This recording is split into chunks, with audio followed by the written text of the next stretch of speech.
I want to give you in this audience an exclusive update of what I was up to this last 24 hours. Donald Trump Jr., a very good friend of mine, gave me a call and said, hey, do you want to come to Greenland? Said, yeah, that sounds great.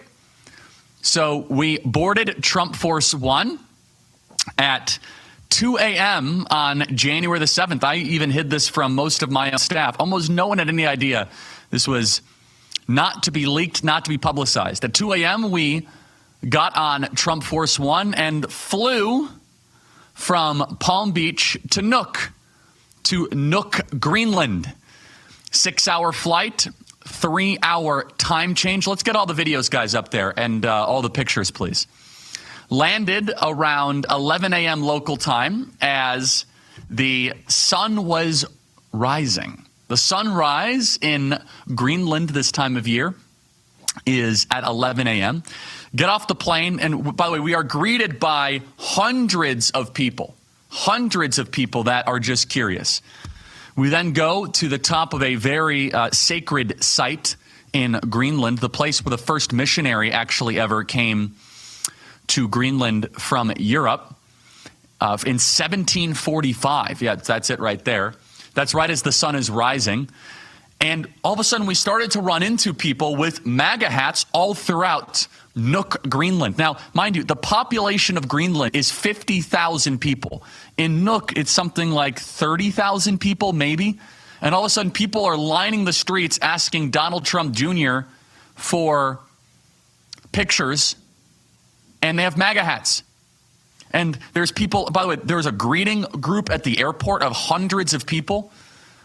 What was striking is how many people in Nuuk, Greenland watched the Charlie Kirk show, followed us on TikTok. They said, oh, I follow you on TikTok. Oh, I follow you on social media. There's one of the people right there with the MAGA hat who was working at the airport and greeted us with a MAGA hat on right as the Trump Force One was coming in. One of the ushers at the airport. We then went to a restaurant, and we were so consumed by people, so overwhelmed, we had to go get a private room, and then we brought some of the local folks in. There's Donald Trump Jr. just with some of the workers there, signing MAGA hats, taking questions, talking to people. And we were there for 3 hours on the ground, and we learned a lot.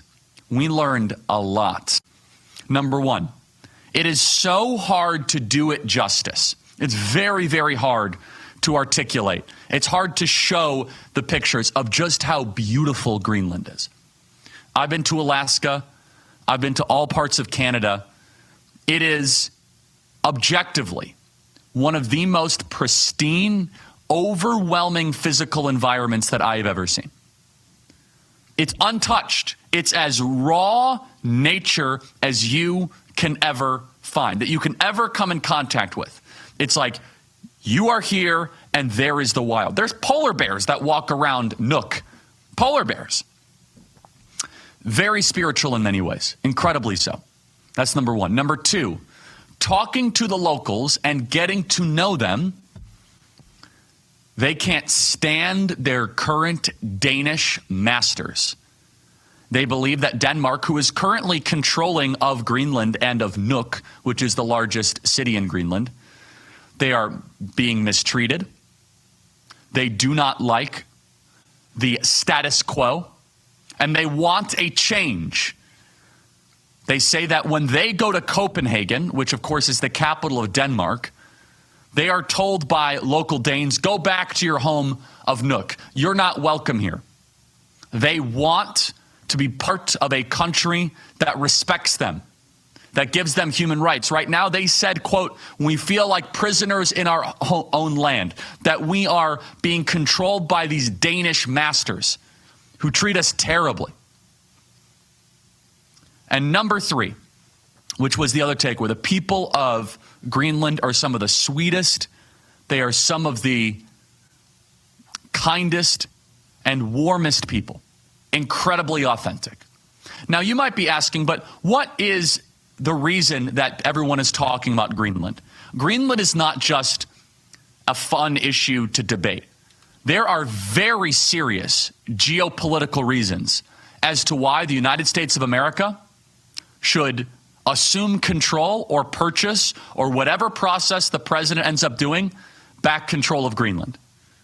Number one, Greenland is the northernmost land in the Western Hemisphere and has critical military importance. The shortest route from America to Russia is actually across the North Pole. That's why we have actually a military base in northern Greenland, Thule Space Force Base, whose purpose is to monitor potential and possible missile launches. Greenland is the world's largest island. There are tons of resources buried under its ice cap. We actually don't even know how wealthy this country is. As a side note, a young boy comes up. He says, Charlie. I said, oh, hey, how are you? He says, I follow you on TikTok. I need to show you something. He shows me his phone. He says, in my village 3 hours from here, when we just kind of go out into the countryside, we find rubies the size of baseballs. I said, what? He said, we have rubies the size of baseballs in my village. Now, mind you, they're not as valuable as you might think because they need to be cut a certain way and they lose value, but they're very valuable. And he says, the Danes don't let us mine our rubies, our gold, our lithium, or our gas. He said, it's time for a rebellion against the Danes. The younger people of Nuuk, the younger people of Greenland, they want to be rich. And oh my goodness, do they have wealth in Greenland.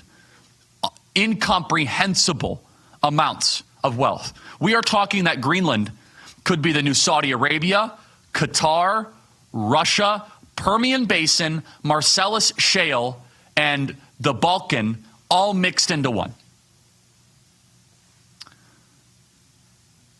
America should want those resources for our country, and Greenland should want them for their country. We'd be far more willing and able to develop them than Denmark and the socialist Greta Thunberg environmentalists from Copenhagen. In the long run, they will be developed by someone. There are three options of who will control Greenland: America, Russia, or China. America, Russia, or China. You're trying to tell me the Danish military is going to be able to fend off the Chinese Communist Party? Greenland is so strategic, this is the third and final point, that during World War II, the United States occupied it just to keep Germans from seizing it. After the war, we briefly proposed buying it back, but instead we gave it back. We never should have given it back. We should have insisted on a sale and assumed control of it. Acquiring Greenland would give America a sense of growing vitality. There would be a new American territory for ambitious Americans to go and develop. And I could tell you in my short time there, but it was very thorough, there is so much opportunity. You are talking about places where resorts can be developed. Entrepreneurs can deepen their roots. The fishing, the wildlife, the hunting, the natural experience.